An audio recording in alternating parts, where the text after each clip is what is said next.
It's Friday, April 18th, 2025. And of course, a lot's going on in the world and around the world and all in that sense. So we'll be talking about that here on Pod TV and seeing what folks have to say about a number of the things that are taking place. Rubio says the U.S. is to move on from Ukraine peace efforts if no progress soon. So that's what the Secretary of State, Marco Rubio, said in some remarks to the press and other folks as well. So he says that the U.S. is ready to move on within days if no progress is made on the Russia-Ukraine peace deal. U.S. offers to ease sanctions on Russia in their Ukraine peace proposal and all along those lines. And resist protectionism. China's Xi tells Cambodia as Phnom Penh seeks loans and all along those lines. So Cambodia and China are strengthening ties as U.S. imposes tariffs. So China's leader in Southeast Asia tour that touted Beijing's reliability versus the U.S. terror threat. So Xi Jinping visited Phnom Penh on the anniversary of the U.S. humiliation in that part of the world. An American citizen hijacked a small plane in Belize. Three were injured, and some folks are asking who was Ankale Sawali Teller, the knife-wielding man who was shot dead for attempting to hijack a plane. So apparently he was a U.S. military veteran, and definitely apparently he had stabbed three people as well. But we'll find out more about this as they were apparently heading toward Latin America.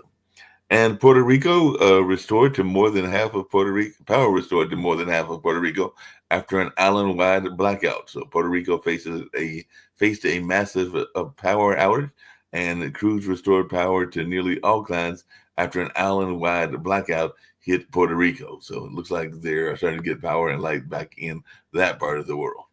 And U.S. strikes on a Yemeni oil port killed 74 people, Houthis say, in deadliest attack of the Trump campaign.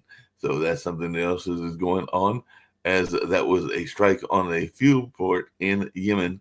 And definitely, like I said, they're claiming that at least somewhere between 58 to 74 people were killed in that attack. And Syrians were recounting the gas attack under Assad as they seek justice. And Israeli attacks killed 45 across Gaza as heavy strikes hit both the north and the south. So Israeli strikes killed Palestinians in tented area for the displaced in Gaza. So that's something else going on as well. And transgender women in Britain fear ruling could place toilets, sports, and hospitals off limits. So Supreme Court gender ruling offers clarity after years of ambiguity, according to the BBC. So rapists can no longer claim to be women following the Supreme Court ruling, according to the Telegraph, coming out of that area as well. Um, and some of you are asking, including those in The Guardian, if Britain is now resetting the clock on trans rights, where will that leave us, according to a person named Gabby Hinsliff, and everything like that. So we'll see how this all goes in that part of the world.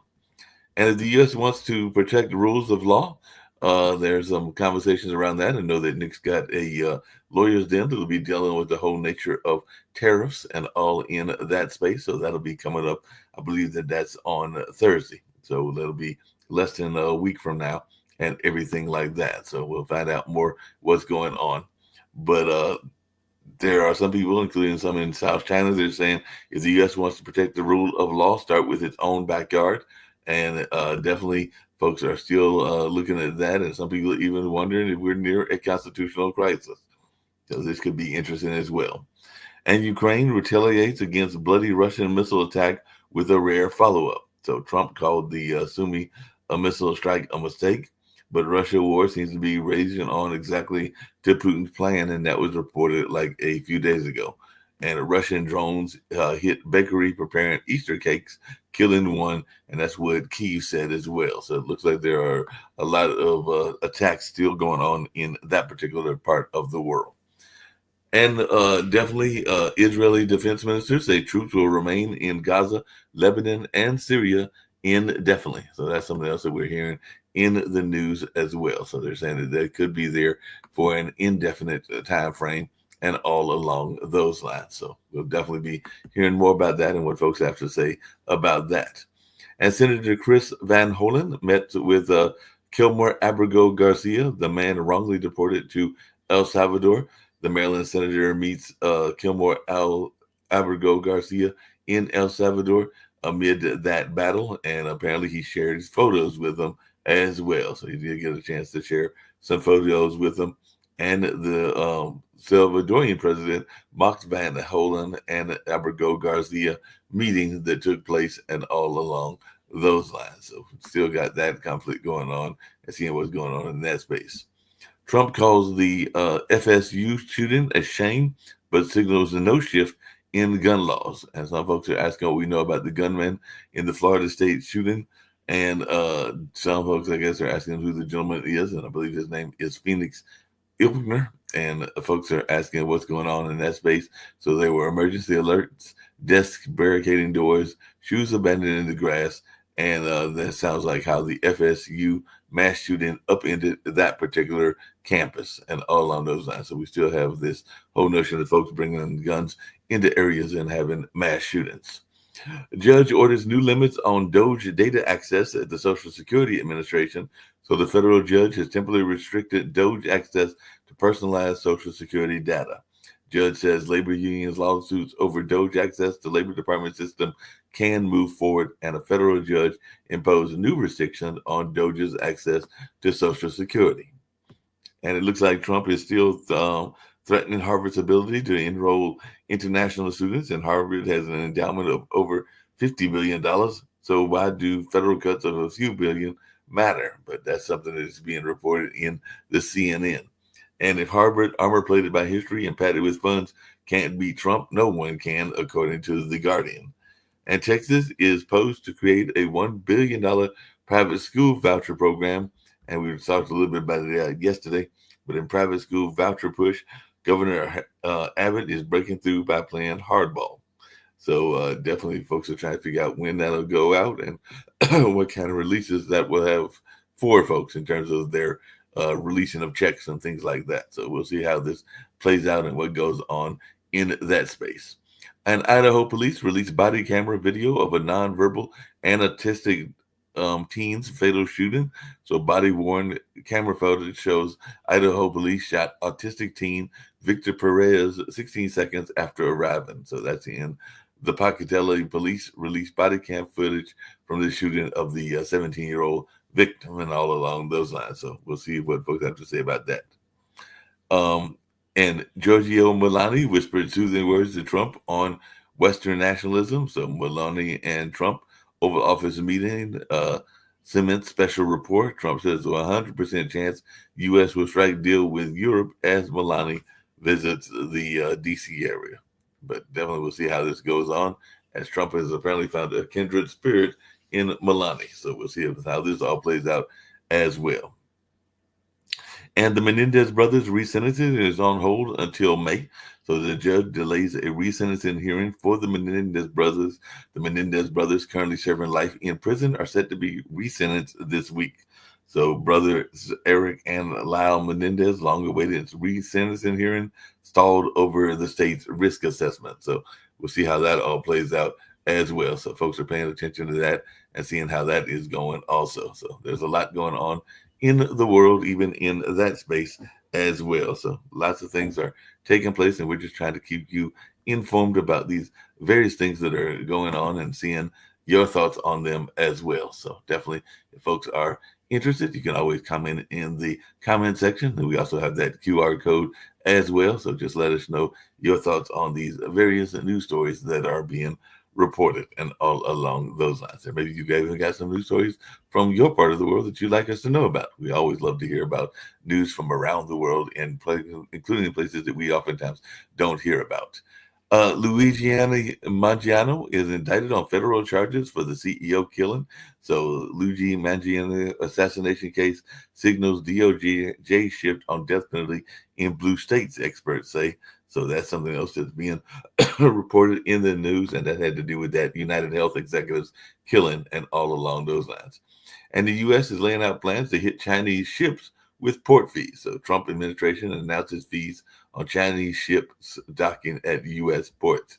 So Trump administration to levy new port fees on Chinese vessels with some caveats. So we'll see how those play out and what those caveats are. And the Daily Show shuts down RFK Jr.'s ridiculous autism claims with a very familiar source and all along those lines. But definitely RFJ Jr.'s comments on autism draw reaction from parents and experts. And definitely even the Center for Disease Control and Prevention was talking about the prevalence and early identification of the autism spectrum. So we'll see how this all plays out as well. And Abrego Garcia's deportation case exposes a rift among Democrats over how to take back control of the House and other things like that. But we'll see how this plays out because the Abrego Garcia case pulls Democrats into the immigration debate Trump wants to have. Top House Republicans are refusing to authorize Democrats' trips to El Salvador, and Congressman Answerer plans to visit El Salvador to visit the man deported in March. And San Diego's child care crisis could worsen as Head Start faces potential cuts. Head Start and heating assistance targeted in Trump draft budget proposal. So Head Start funding lags by nearly $1 billion this year, causing some preschool closures. So definitely one laid off worker talking about the program's future says, I know the power of Head Start. And it looks like House Democrats are criticizing Trump's Smithsonian order. And Trump has already set sights on the National African American History Museum. And I just learned that the Pauli Murray Center, I think, lost something like $350,000 in funding from the feds as well. So definitely we got to stay out there and support our social institutions and our cultural institutions in these hard times and everything like that. And that's my own personal opinion, not necessarily the opinion of the network. House Democrats urge J.D. Vance to preserve Smithsonian independence. So that's something else that's being reported. And Newsweek is saying the Trump administration is not just erasing history, they're rewriting the future and attacking democracy. And that was in an independent piece in that particular publication. And of course, the whole tariff war is continuing, and folks are talking about that as China targets U.S. services and other areas as it declares meaningless tariff hikes on goods. And a U.S. citizen from Georgia was released from jail after arrest under Florida's new anti-immigration law. So, U.S.-born American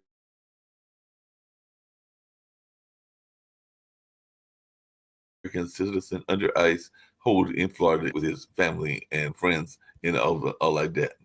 And Pennsylvania Governor Josh Shapiro gave a sit-down Good Morning America interview from his residence after the arson attack, and 6 former first families in Pennsylvania condemning the fire at the governor's residence in a bipartisan statement. Governor Josh Shapiro a couple of days ago said he hadn't heard from Trump since the arson attack, but we'll see how it all plays out, as well as Trump has got a lot of other things going on as well. And Trump says U.S. to sign rare earths mineral deal with Ukraine next week. The Ukraine and U.S. have apparently signed an agreement in lead up to a full minerals deal. And Ukraine says aiming to wrap up the mineral deals talk within 4 weeks. So that's something else going on that folks might be interested in as well. And RFK Jr. assassination files being released by the Trump administration. The Trump administration has those documents and records related to the assassination of Senator Robert F. Kennedy. So we'll see how this all plays out and if there's any smoking guns or other things that we'll find out about as those papers are released. So we'll see how this all plays out. And Iran and the U.S. talks over Tehran's nuclear program hinge on a billionaire. So some folks are wondering how those talks are going to go as well. Well, I've got Jacoby with me, and I've also got Dr. Sharif. So I'm going to see what's going on in Malaysia and all along those lines. Hope you two gentlemen are doing well. And it looks like there's some good news. So a cold case, and I've actually been watching some of the episodes of Cold Case, was solved over 50 years after a young woman was killed. Her 3-year-old daughter left alive. So the cold case was solved 53 years after that Indiana mom was found murdered and her 3-year-old left unharmed on the side of the road. So it's good to know when these things can be solved, even if they are many decades later and everything like that. Granted, the Supreme Court still getting into this whole notion of birthright citizenship. So they're hearing arguments on Trump's plan to end birthright citizenship, and that's before the Supreme Court as well. Lots going on in the world, as always. How are you two gentlemen doing? Doing okay. Good. And how about you, Dr. Sharif? I'm fine, thank you. Good. What's going on in Malaysia? What are new things are taking place with your projects and just in general in your world? Yeah, now basically right now I'm in Bangladesh. Yes, we are strongly have engagement in Asia Pacific, many countries like Malaysia, Singapore, Indonesia, Vietnam, or China. What I see, I can understand your pain and I can understand your concern regarding Trump and all of the things. Today, I see from the newspaper, Malaysia has little bit of debate in between the American scholars and Anwar Ibrahim comment. Anwar Ibrahim, right now, the Prime Minister of Malaysia, Hmm? and he's concerned that how this USA politician like Trump behaving with tariff and all of the things, it look like he is losing his political powers and the leaderships around the world. And the Western world, they criticize that Asia Pacific do not have money, this and that, all of the things. Um, but that is the fact. Like I can understand that when you discuss about this Trump and Trump administration issues, uh, I think that things is very unstable right now. Like suddenly different decision come and it create impact around the world. And I think for that particular issues, the Asia Pacific many countries, specifically three superpower like China, Japan, South Korea, they are working together. And South Asia also collaborating with them, and European Union also collaborate with them. And from my point of views, I am working with the grassroots level communities. I already sent our informations how we try to improve the human lives. So I want to welcome you all with the Pod TV to collaborate with us to uplift the grassroots level community with modern science, engineering, and technology. And I learned a lot from this show, and I try to apply my knowledge from my learning. Thank you. Hey, no problem. That's a good thing that you're doing. I know Jacoby might be interested in working with you, as I've said before, and all along those lines. I know he's got some various projects that are going on, and all along those lines. Is it able for us to release the notion of what you're doing, Jacoby, or you want to save that for later and all along those lines? Because I know you've got some various projects that you're working on as well, including some that might be of interest to those in law enforcement. But I just wondering if you had the time to talk about those, if you want to save that for later. Well, I since it hasn't been announced, well, the website isn't up and running, and the link for the donation part isn't up yet. I was gonna wait and save the official announcement for the actual fundraising stuff until probably next week. That's fair enough, and we can wait till next week. And I know a little bit about that, but we can let the public know at a later time and everything like that. We talked about it a little bit on uh, yesterday on the show, but I just wanted folks' thoughts about this notion because apparently the U.S. has revoked nearly 1,500 student visas, and some people are asking who are the targets. So that's a lot of students around the country and all along those lines, even though it's not the size of a small college and things, but it can add up, and who knows, that might be just the beginning of the tsunami or the wave and everything. But definitely, they said that hundreds of students have had their visas canceled and found themselves in limbo, and that's from throughout the world and everything like that. So I just wanted everybody's take on that because it looks like it's everything from Harvard to Columbia to some schools here in North Carolina, of course, to a number of other things. I'm actually looking at the little dots on this particular website that I'm seeing. And there's some middle countries, parts of the country, like, maybe there are not that many international students, like around what looks like Kansas, Nebraska, and some of those places. But there are definitely a lot that are dots that I'm seeing of students being deported and everything like that. So I just wanted our take on that as this is going on around the world and particularly around the country. So any take on these students? Because as of April 17th, more than 240 U.S. colleges and universities have identified at least 1,487 international students and recent graduates whose visas have been revoked by the Trump administration, according to a tally by Inside Higher Education. I mean,